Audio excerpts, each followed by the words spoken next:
ETF index mutual funds నేర్చుకుని stock మార్కెట్లో రాణించాలనుకుంటున్నారా? వెంటనే ఈ నెంబర్కి కాల్ చేయండి. నమస్తే రమగారు. నమస్తే జయ.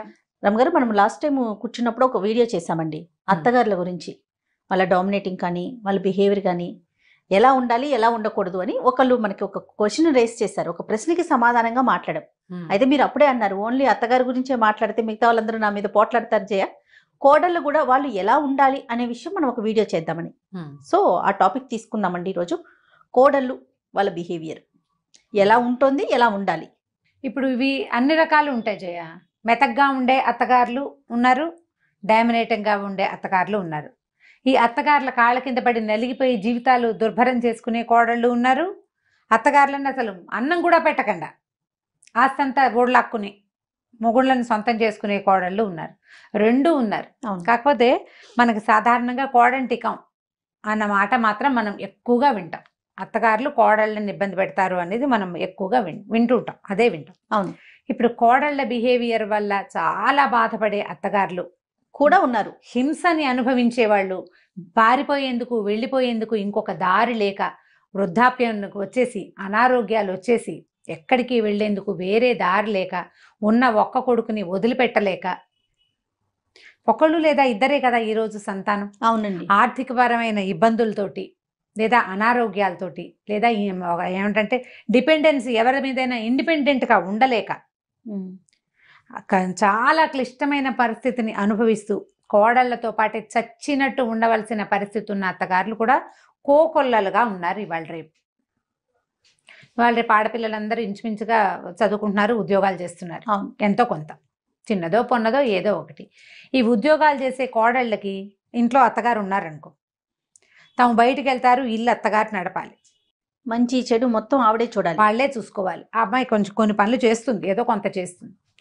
కాకపోతే ఎట్లా చేస్తారంటే వీళ్ళు చేకేం చేస్తారు అనే ధోరణిలో బిహేవ్ చేస్తారు. చాలామంది ఆడపిల్లలకి తమ అమ్మ కరెక్టు, తమ అత్తగారు తప్పు. వాళ్ళ అమ్మ ఎన్ని తిట్టిపోసినా, ఎంత పెట్టకుండా చేసినా, తనని సరిగ్గా చూసినా చూడకపోయినా కూడా, అంటే ఆ తల్లికి ఆవిడ పరిస్థితి ఏదో ఉంటుంది, తల్లి ఇంపార్టెంట్. ఎన్ని రకాలు చేసినా ఏదో విసుకుందో, కసుకుందో, కేకలేసిందో, చిరాకు పడిందో అత్తగారు నచ్చదు. ఈవిడ మనిషే, ఈవిడికి ఇలాంటివి ఉంటాయి అని అనిపించదు. మన అమ్మ విసుకుంటే మనకు అలవాటుగా ఉంటుంది, అత్తగారు విసుకుంటే తప్పుగా ఉంటుంది. ఇవి ఏమంటారు, ఈ ఊరికి ఆ ఊరు ఎంత దూరం, ఆ ఊరికి ఈ ఊరు కూడా అంతే దూరం. అవును. ఆ ఇంగితం లేకుండా పోతుంది చాలా మందికి. ఇవాళ రేపు అందరికీ ఉంటారు కదా. అంటే ఈ రోజుల్లో కోడళ్ళు ఇలా ఉన్నారు అని నేను అన్న జయ, అది చాలా తప్పు. ఈ రోజుల్లో కోడళ్ళు కాదు, కోడళ్ళు ఏ రోజుల్లో అయినా ఉన్నారు ఇలాంటి వాళ్ళు. దాష్టికం చేసే అత్తగారులు అన్ని కాలాల్లో ఉన్నట్టే ఇట్లా పొగరుబోత్తనంగా ప్రవర్తించే కోడళ్ళు ఎంతమందో అప్పుడు ఉన్నారు, పాత రోజుల్లోనూ ఉన్నారు, ఇప్పుడు ఉన్నారు. అత్తగారులకి అన్నం పెట్టకుండా అరుగుల మీదకి తోసేసిన కాలం చూసాం మేము, మాకు తెలుసు అలాంటివి జరిగేవి ఇది వరకు. ఇప్పుడు కూడా అలాంటి పరిస్థితి ఉంది. ఇప్పుడు ఇంకా తెలివిగా చేస్తున్నారు, తెలివిగా చేస్తారు. తెలివిగా చేయటమే కాకుండా అత్తగారి బంగారం కావాలి, అత్తమామ సంపాదించిన ఆస్తులు కావాలి, అత్తగారు సపోర్ట్ చేయాలి తన్ని, కానీ తన రూపే నడవాలి. ఒక్క అక్షరం తేడా వచ్చినా సహించదు. ఆ రోజున మీరు ఇలా అన్నారు దగ్గర నుంచి మొదలు పెడతారు.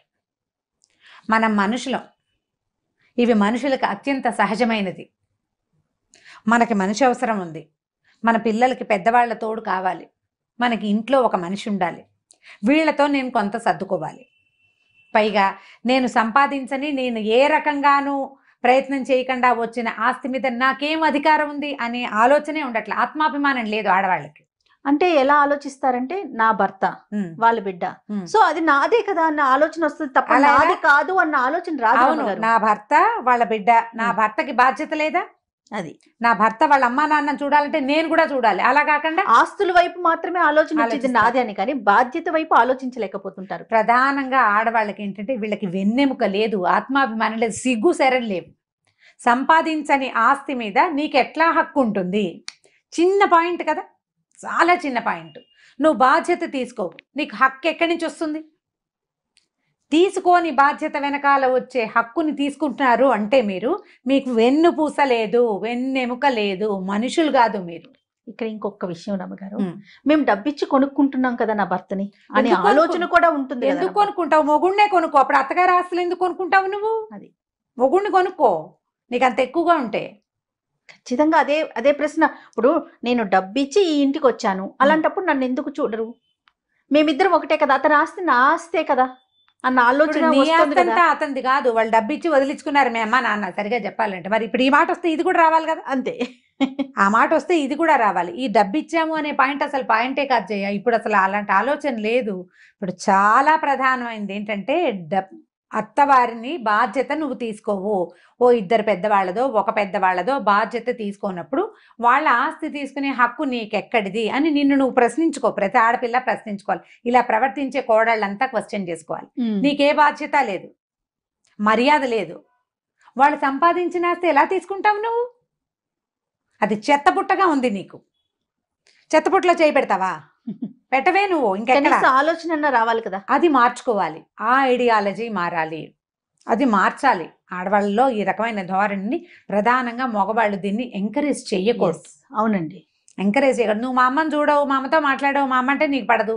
మరి ఆవిడ సంవత్సరానికి ఒకసారి ఇచ్చే డబ్బు ఎందుకు? ఆవిడ ఒంటి మీద బంగారం ఎందుకు? ఆవిడ వెనకాల రాబోయే రేపొద్దున డబ్బులు ఎందుకు? ఆవిడ మనవళ్ళకి ఇచ్చుకుంటుంది, నీకు ఇవ్వదు. ఆవిడ తదనంతరం వస్తుంది మనవాళ్ళకి, నీకు కాదు. నువ్వు అందులో అనుభవించడానికి ఏ అవకాశం నీకు లేదు. ఇప్పుడు ఇవన్నీ ఆస్తులు వాస్తులు ఉంటే ఒక విషయం, లేని వాళ్ళ పరిస్థితి ఏంటి? లేని వాళ్ళ ఉన్న వాళ్ళకే చూడని పరిస్థితి ఉంది. అవును, నిజం. ఇప్పుడు లేకపోయినా కనీసం కొంత వయసు వచ్చే వరకు ఇంట్లో ఉన్న పెద్దవాళ్ళు ఆడో మగో పని చేస్తారు. అవును, పని చేసిన మనుషులకి కనీసమైన మర్యాద ఇవ్వవా నువ్వు? ఆ రకంగా చూసుకున్నా, ఆ రకంగా చూసినా కనీసమైన మర్యాద ఇవ్వాలి కదా. కనీసంగా వేళకి భోజనము, పడుకునేందుకు ఎంతో కొంత వసతి, ఇబ్బంది పెట్టకుండా ఉండటం. నీకు డిజేబుల్డ్గా అయిపోతారు కొంతమంది పరిస్థితులు, కరెక్ట్. అప్పుడు నువ్వు భరించలేవు. నీకు రాదా రేపొద్దున ఈ స్థితి? అది నువ్వేం అమృతం తాగి పుట్టావు కాదుగా. నీకు కూడా వృద్ధాప్యం వస్తుంది, నీకు కూడా ముసల్తనం వస్తుంది, నీకు కొడుకులు ఉన్నారు. రేపొద్దున ఈ అరుగు రేపొద్దున నీకు కూడా సంప్రాప్తిస్తుంది. ఈ ఓల్డేజ్ హోమ్ నీకు కూడా వస్తుంది. ఓల్డేజ్ హోమ్ రాదా నీకు? అప్పుడు ఇంకా సోఫిస్టికేటెడ్ హోమ్స్ ఉండవు, ఉంటాయి కదా. మనం ఒక వీడియో చేశాను అమ్మగారు, మీకు గుర్తుందో లేదో. అమ్మని కానీ అత్తయ్యని కానీ ఇంట్లో ఉంచుకున్నప్పుడు వాళ్ళకి ఓపిక ఉన్నంత వరకు మన పిల్లల్ని చూస్తారు, అంటే వాళ్ళ బాధ్యత అని మనం అంటాం. కానీ రేపొద్దున వాళ్ళు మంచాన్ని పడినప్పుడు వాళ్ళ వయసు కొంచెం పెరుగుతుంది, ఈలోపు మన పిల్లలు కూడా పెరిగిపోతారు, వాళ్ళు చూడాల్సిన అవసరం ఉండదు. అలాంటప్పుడు ఆ బాధ్యత మనం తీసుకోవాలనే కోణంలో ఒక వీడియో చేసాం. తీసుకోవాల్సిందే. అది నువ్వు బాధ్యత తీసుకుంటే రేపొద్దున నీ బాధ్యత తీసుకునేందుకు తర్వాత తరం తయారవుతుంది ఒకటి. లేదా నువ్వు అసలు ఎవరి బాధ్యత మీద ఉండవలసిన అవసరం లేని పరిస్థితి ప్రకృతి నీకు కల్పిస్తుంది. నువ్వు బాధ్యత తీసుకోవు, ఇర్రెస్పాన్సిబుల్. నువ్వు మనిషిగా ఉండడానికి కూడా పనికిరాం, మనం మనుషులుగా కూడా పనికిరాం. అవునండి. నువ్వు అత్తమామ బాధ్యత తీసుకో, నీ పిల్లలు నీకు పంచ ప్రాణాలు. అబ్బో అసలు మామూలుగా కదా, మా అత్తగారు మా ఆయన్ని బాగా పెంచలేదు, నేను అద్భుతంగా పెంచుతానంటావు. తాత బొచ్చ తరతరాలు జయ, దాన్ని తప్పించుకోలేం మనం. అవునండి, నువ్వు అద్భుతంగా పెంచిన నీ కొడుకు రేపొద్దున ఏ కోడలకో దొరుకుతాడు. నీలాంటి బ్యాడ్ ఐడియాలజీ ఆ అమ్మాయికి కూడా ఉంటుంది. ఇది ఎక్కడో చోట కట్ చేయొద్దు. నీ తరంలో నువ్వు మార్చు, కనీసం నీ తరంలో నువ్వు మారిస్తే నువ్వు ఈజీగా చేస్తావు జయ. నేను ప్రతిసారి మా అమ్మ గురించి చెప్తుంటాను నీకు. మా నాయనమ్మ తాతగారు పోయిన 10వ రోజున పడిపోయారు. ఆవిడకి మనిషి చాలా పొడుగట. మేము ఆవిడని పొడుగావిడిని చూడలే, మాకు ఇంతే చిట్టి నాయనమే తెలుసు. పొంగిపోయారే, అప్పుడు వంగిపోయారు. ఆస్టియోపొరోసిస్ ఉంది ఆవిడకి, చాలా భారీ మనిషి. అట్లా మా చిన్నాయనమ్మ కూడా ఇట్లా వంగి ఉండేవారు. వాళ్ళ ఫ్యామిలీలో ఉంది మనుషులు అట్లా కృషించిపోవటం, బొంకలు అట్లా పలచలైపోయి దగ్గరికి అయిపోతాయి అనమాట. అయితే చిన్న మనిషిగానే ఉండేవారు మా నాయనమ్మ. పడిపోతే తుంటి విరిగిపోయింది జయ. తుంటి విరిగితే అప్పుడు డాక్టర్ గారు, ధన్వంతరి గారే అనుకుంటా, ఆపరేషన్ చేయలేము, పెద్ద వయసు, బోన్స్ బాగా పెలిసిబారిపోయి పలచబడిపోయినాయి, మంచంలో ఉంచండి అంటే 3 years నా తాతగారు పోయారు, నాన్న పోయారు. తర్వాత మా అక్కయ్య పెళ్ళయింది, అన్నయ్య పెళ్ళి కూడా అయిన తర్వాత 3 ఏళ్ళు పూర్తిగా నిండేదాకా ఉన్నారు మా నాయనమ్మ. ఆ 3 ఏళ్ళు ఆవిడ మంచానే ఉన్నారు. మేమే ఎవరో ఒకళ్ళం ఎత్తి పక్కన పట్టుకుని, మా అమ్మ ఎంత ఓపికగా చూసిందంటే ఆవిడ్ని. మేము ఎవరో ఒకళ్ళం ఖచ్చితంగా పిల్లలు, మా అమ్మ ఎక్కడికైనా వెళ్ళాల్సి వస్తే ఓ పిల్ల 2 పిల్లలు ఇంట్లో ఉండేవాళ్ళం. ఆవిడకి మధ్యాహ్నం వేసరికి ఇంత ఉప్మా చేసి పెట్టాలి, పిచ్చి ఉప్మా. అదైనా సరే ఎంత బాగా చేసిందో, కుట్టేమో ఉప్మా అని చాలా సంతోషించేది పాపం మా నాయనమ్మ. చాలా చిన్న తిండి చూసేవాళ్ళం మేమే బాగా. మా అమ్మ అయితే ఎంత అట్మోస్ట్ కేర్ ఇచ్చింది మా నాయనమ్మకి. చివరికి మా అమ్మ ఎవరితోటి ఏమి చేయించుకోకుండా స్విచ్ ఆఫ్ చేసినట్టు వెళ్ళిపోయారు. నేను దాన్ని బాగా నమ్ముతాను జయ. ప్రతి వాళ్ళకి నేను ఇదే చెప్తాను. నేను చెప్పే ప్రతి కథలోనూ ఈ పాయింట్ ఉంటుంది. నేను జీవితాన్ని చూడటం వల్లే నాకు ఆ మాట వచ్చింది. నాయనమ్మ పోయిన 20 సంవత్సరాల తర్వాత ఎప్పుడో మా అమ్మగారికి నాయనమ్మకి చాలా డిఫరెన్స్ ఉంది. ఇంచుమించు మా నాయనమ్మ 86లో పోయి ఉంటారు కదా. మా అమ్మ 2010 దాకా ఉన్నారు. ఇన్ని సంవత్సరాలు ఆవిడ హాయిగానే ఉన్నారు. మా అమ్మ ఏమి ఇబ్బంది పడలే. ఒకసారి చిన్న అనారోగ్యం వచ్చింది, మా ఇంటికే వచ్చారు, క్యూర్ అయిపోయారు, నార్మల్ అయిపోయారు. అందరికీ ఇలాగే ఉంటుంది. అంటే నువ్వు చేసి లోపల మనసు ఉంది చూసావా, నువ్వు సరిగ్గా చెయ్యి, నీకు సరైనది వస్తుంది. 100% సరైనది వచ్చి తీరుతుంది. నీకు ఏదైనా ఇబ్బంది వచ్చినా కూడా భగవంతుడు ట్రై చేస్తాడు దాన్ని సరిగ్గా చేయటానికి. నీ లోపల దాన్ని చూస్తాడు దేవుడు. నువ్వు పైన ఏ రంగుని భగవంతుడు అక్కర్లా. నువ్వు రంగు రూపు, నువ్వు పెట్టే పువ్వు, నువ్వు పెట్టే ప్రసాదం కాదు, నీ లోపలి గుండె, నీ ఆత్మలో ఎలాంటిది ఉంది అనేదే భగవంతుడికి కావాలి. అదే మన చుట్టూతో ఉన్న ప్రకృతి చూస్తుంది. నాకు మీరు చెప్పే దాంట్లో బాగా నచ్చే ఒక పదం అంతే, ప్రకృతి చూస్తుంది, ప్రపంచం చూస్తూ ఉంటుంది మనని. దానికి ఖచ్చితమైన సమాధానం వస్తుంది. నువ్వు సరిగ్గా బిహేవ్ చేయి అత్తగారితో, ఎవరి కోసమో కాదు, నువ్వు చెయ్యాలి, చేయడం అంతే. నీ బాధ్యత, నీ బాధ్యత. నీ మొహాన్ని నువ్వు అద్దంలో చూసుకున్నట్టుగా చెయ్యాలి. బాధ్యతని చెయ్యి. నీకు అసలు ఎవరి మీద నువ్వు డిపెండ్ అవ్వక్కర్లేకుండా వెళ్ళిపోయే పరిస్థితే నీకు ఇస్తాడు భగవంతుడు. నువ్వు ఇవాల్టి రోజున రేపు నా భవిష్యత్తుని ఎవ్వరూ ఆలోచించరు జయ. కానీ మనం లాంగ్ స్టాండింగ్ ప్లాన్ ఎలా చేస్తాం? ఒక 22, 21కి చదువు అయిపోయింది అనుకో, ఉద్యోగం, ఆ తర్వాత ఒక 3 ఏళ్ళకి, మగ పిల్లలైతే ఇంకో 5 ఏళ్ళకి పెళ్ళి, ఓ ఇల్లు, బండి, కారు, 40కి అదేదో, 50కి రిటైర్మెంట్, నేను హాయిగా వరల్డ్ టూర్ ఆలోచించవు నువ్వు. ఇవన్నీ ఆలోచించేటప్పుడు నువ్వు నీ వృద్ధాప్యము, నీ తాలూకు మరణము, దాని గురించి నువ్వు ఎందుకు ఆలోచించాలి? ఆలోచిస్తావా? ఆలోచించి తీరాలి ప్రతివాడు. నేను పెద్దయ్యాక నా పరిస్థితి ఏంటని మగవాడు ఆలోచించాలి, ఆడది ఆలోచించాలి. నాకు అలాంటివి రాకూడదు అంటే నేను ఇలాంటివి చేయకూడదు అని తెలుసుకోవాలి మనం. ఇప్పుడు ఈ పనులు వీటన్నిట్లలో నువ్వు కర్మ సిద్ధాంతమే అప్లై అవుతుంది జయ. అవును రమ్ గారు. ఇప్పుడు నీకు బాధ్యత, నువ్వు చెయ్యాలి. బాధ్యత లేని చోట హక్కులు ఉండవు. అస్సలు హక్కు తీసుకోవడానికి నీకు సిగ్గులేదని అర్థం. నువ్వు హక్కులు తీసుకుంటాను, హక్కులన్నీ పుచ్చుకుంటాను, నేను బాధ్యతగా ప్రవర్తించినంటే నువ్వు మనిషిగా ఉండడానికి పనికి రావని అర్థం. మనుషులం కాదా మనం? దాని మానవత్వాన్ని, మనిషితనాన్ని భగవంతుడు నీకు ఇస్తే దాన్ని నిలబెట్టుకోవు. నువ్వు ఎందుకు చదువుకుంటున్నావు? ఇదివరకట్లాగా ఆడవాళ్ళు ఇళ్లలోనో వెనకాల మగ్గిపోవాల్సిన పరిస్థితి కాదు కదా. నువ్వు ముందుకెళ్తున్నావు, ప్రపంచాన్ని నీతో పాటు తీసుకెళ్లగలుగుతున్నావు. సంపాదన వైపే మనం ముందుకెళ్తున్నాం అనే ఆలోచన మానుకొని అన్ని విషయాల్లో కూడా ముందుకెళ్లే ప్రయత్నం మనం చేసేయాలి. మనంతటా మనమే. మీ వ్యక్తిత్వము, మీ విశాలమైన దృక్పథము, విశాలమైన భావాలతోటి ప్రపంచాన్ని ముందుకు తీసుకెళ్ళినడమ్మా. ప్రతి వాళ్ళు దీనికి ట్రై చేయాలి. మీ ఫ్రెండ్స్, మీ కజిన్స్, మీ సిస్టర్స్ ఎవరైనా ఇట్లాంటి దుష్ప్రవర్తన ఉంటే ఇది చేయొద్దని చెప్పే స్వతంత్రాన్ని తీసుకోండి ప్రతి వాళ్ళు.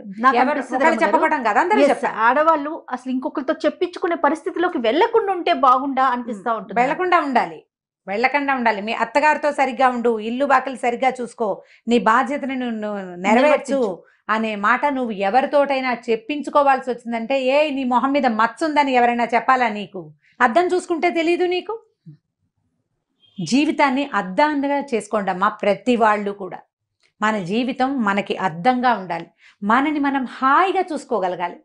ఇక్కడంతా ఏదో ఉందనుకో, చూడంగానే ఎలా ఉంటుంది? జుగుప్సాకరంగా ఉంటుంది. ఇప్పుడు అది చూసుకోకూడదు. నీ మొహాన్ని ప్రశాంతంగా నువ్వు చూసుకోవాలి అద్దంలో. నీ జీవితాన్ని చూస్తే నువ్వు చేసిన సరైన పని, సజావైన నీ ప్రవర్తన, బాధ్యతాయుతమైన నీ మనస్తత్వము, నీ ప్రవర్తన కనపడితే నీ తర్వాత పిల్లలు, నీతో పాటు ఉండే ప్రపంచం అంతా నిన్ను మన్నిస్తుంది.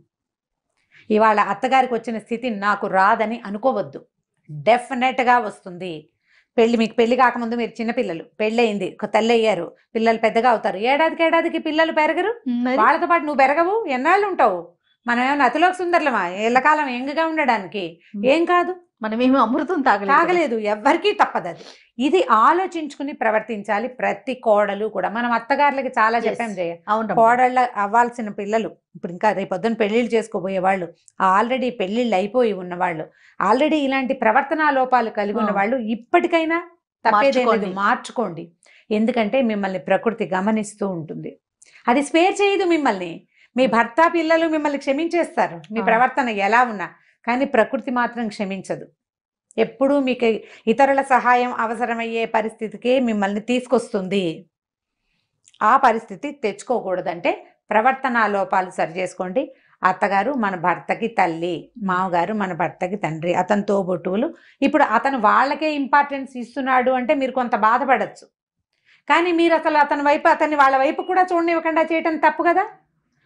అది చేయకూడదు. అది జాగ్రత్త పడితే బాగుంటుంది. రైట్ రామ్ గారు, నమస్తే అండి. నమస్తే జయ.